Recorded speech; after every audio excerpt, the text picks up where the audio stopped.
John Hale. Hi, Mark. Appreciate you taking some time to do this. I'll just start with a question I've gotten most from people. We've seen other events like Railbird over the weekend, LSU, some places requiring proof of vaccination or a negative test for full capacity events. Why did you all just consider that, and why ultimately did you decide not to do that for games at Kroger Field? Yeah, so we have followed all along throughout the last 18 months of the pandemic. We've done our best to follow all of the state, local, and campus regulations as it pertains to the COVID. And so it's no different in this situation. Campus currently is simply requiring the masks indoor, and the campus, we have obviously a very, very good College of Medicine healthcare center, and we feel like that the information they're giving us is cutting edge. And so us following their recommendations is exactly how we got to that point, John. And so if things change, which we hope they do for the better, we will also mirror those as well as they go along. Josh Moore. Hey, Mark. Hey, Josh. The guidelines or the guidance put out mentions that unvaccinated people who attend are expected to wear their mask at all times. I look at that and don't see how you really enforce that without, asking people for proof. I guess, just as one, if you could speak to that, the logic behind that, and two, just kind of how you guys plan on go about enforcing mask. I mean, I know like bathrooms are a place where people are expected to wear. I mean, I can't imagine you're going to have people standing in the bathrooms, policing that, but maybe you will. I don't know. No, Josh, you're exactly right. It's going to be a difficult task. And as John mentioned, Railbird had similar issues in and around their events this weekend. There was a few of us that were around there watching that as well. Your question, the language came straight from the campus language and how they had it worded in their language on masks in spaces that are outside for those that are unvaccinated if they encounter large groups. We have no way of knowing that, nor do we plan to be asking those questions. That's the HIPAA protected information. That's their prerogative. What we hope happens is everybody does what's right for the Commonwealth of Kentucky and helps protect those around them. And if they're not vaccinated, or if they feel like they're immunocompromised somehow, that they will protect themselves in that situation. Nick Roush. Will fans outside of the suites be able to purchase beers this fall? No, Nick, that's a good question. And with all the other changes we've got going on, we did not move into changing that yet this year, Nick. And I say yet, who knows what happens in the future, but our discussions have not involved that heavily with that topic at this point in time. The stance of Dr. Capilouto, Mr. Barnhart, and the Board of Trustees is still where it's at for this upcoming fall. Has the infrastructure been put in? I know there was maybe some work to make that happen for the concerts that got postponed, but has that at least moved forward at all? That's yes and no. We've done a lot of the infrastructure research. We've got a lot of the as-builts, as they call it in the business. We are planning on, hosting a concert this spring, the one that was postponed from last year. So that is still the plan, Nick. Thanks. John Wong. Hey, Mark, I didn't know how much of this was strictly a University of Kentucky decision, or how much influence do some of the other schools within the conference have in terms of the joint decision-making process?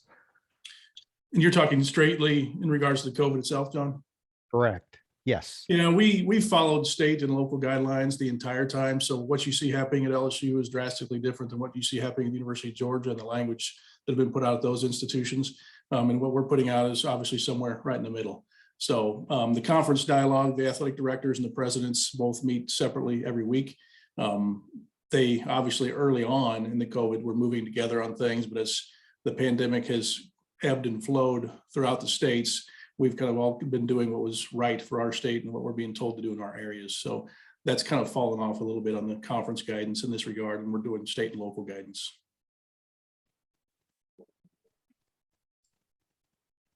Any other questions for Mr. Hill?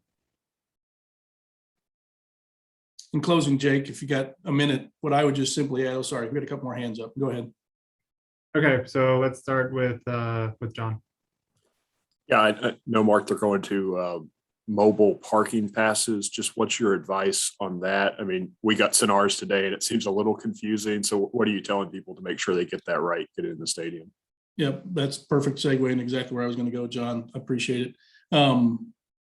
We learned through the COVID last year and only having a small percentage of our fans at the stadium that it was something that was technology that was very usable.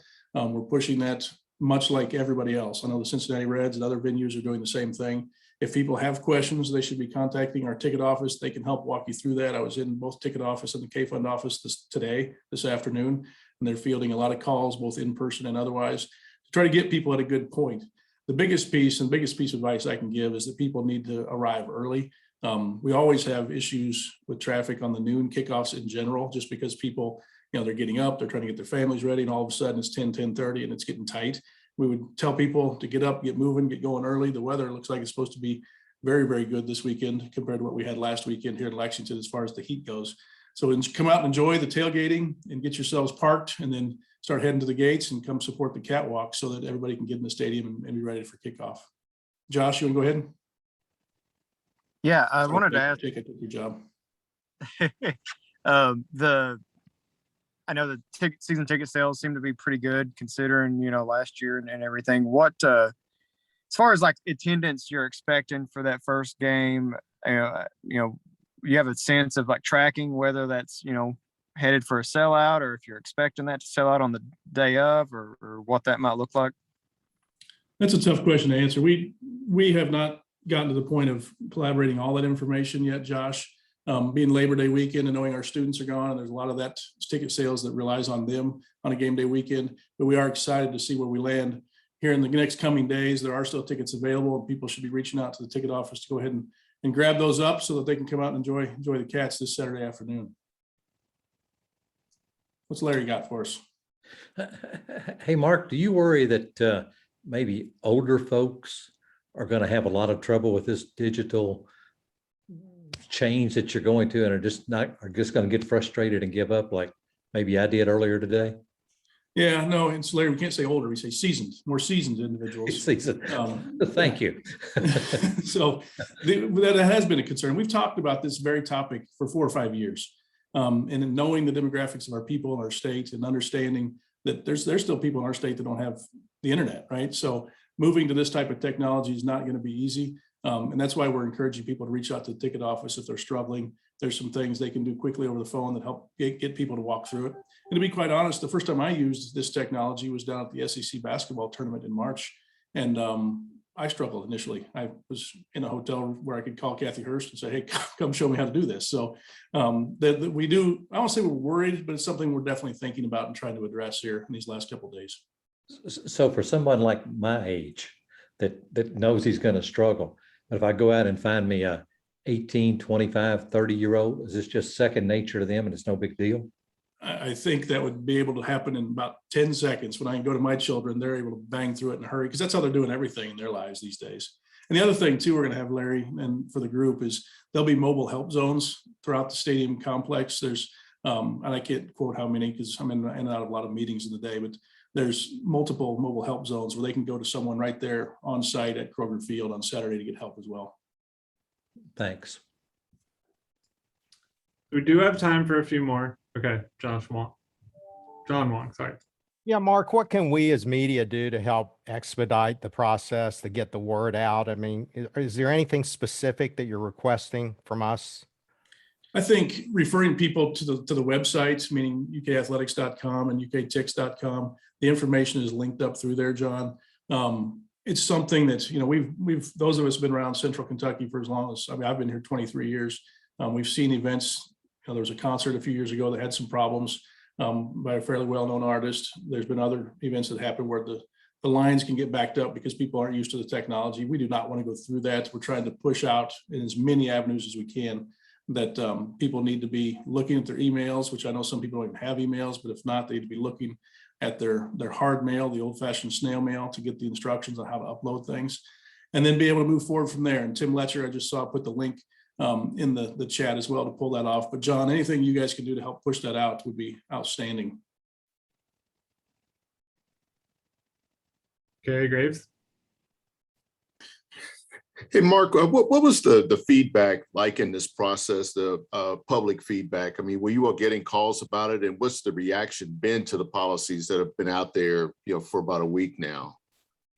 With the mobile ticketing, mobile parking hearing? With masks and vaxes and all that stuff. Yeah, in regards to the COVID, we honestly haven't had much. People I think have been doing this long enough that they know that what we think is the only way to get this thing behind us is to do our part. And so people have been pretty supportive for the most part.